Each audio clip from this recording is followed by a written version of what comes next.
नगरपंचायत नांदगाव खंडेश्वर निवडणूक पार पडली आणि त्या पार पडलेल्या निवडणुकीचं जे ईव्हीएम ठेवण्यात आलेलं आहे, स्ट्रॉंग रूम आहे, त्या स्ट्रॉंग रूमची आज आम्ही मुख्याधिकारी तहसीलदार यांच्या समवेत पाहणी केली आणि काही मागण्या आम्ही ठेवल्या होत्या की स्ट्रॉंग रूमच्या बाहेर काही मीटर अंतरावरती जामर असलं पाहिजे, पुन्हा त्या जे सील ज्या ठिकाणी केलेलं आहे त्याचं लाईव्ह थेट प्रक्षेपण एलईडीच्या माध्यमातून असलं पाहिजे. या मागण्या मुख्याधिकाऱ्यांनी मंजूर केल्या.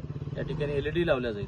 महाराष्ट्रभर जो ईव्हीएम बाबतीत शंका व्यक्त केल्या जात आहे, त्या शंकेच्या दृष्टीनं आम्ही या ठिकाणी शिवसेना आणि मार्क्सवादी कम्युनिस्ट पक्षाच्या वतीनं डेरा दाखल करून आम्ही या ठिकाणी आहोत. रात्रीचा पहारा या ठिकाणी आम्ही दिलेला आहे की महाराष्ट्रभरातून ज्या शंका व्यक्त केल्या जात आहे ईव्हीएमवर, त्या शंकेप्रमाणे कुठलंही या ठिकाणी चुकीचं काम होऊ नये, चुकीची घटना घडू नये म्हणून यासाठी आज आम्ही सगळेजण 21 तारखेपर्यंत रात्रीचा पहारा देणार.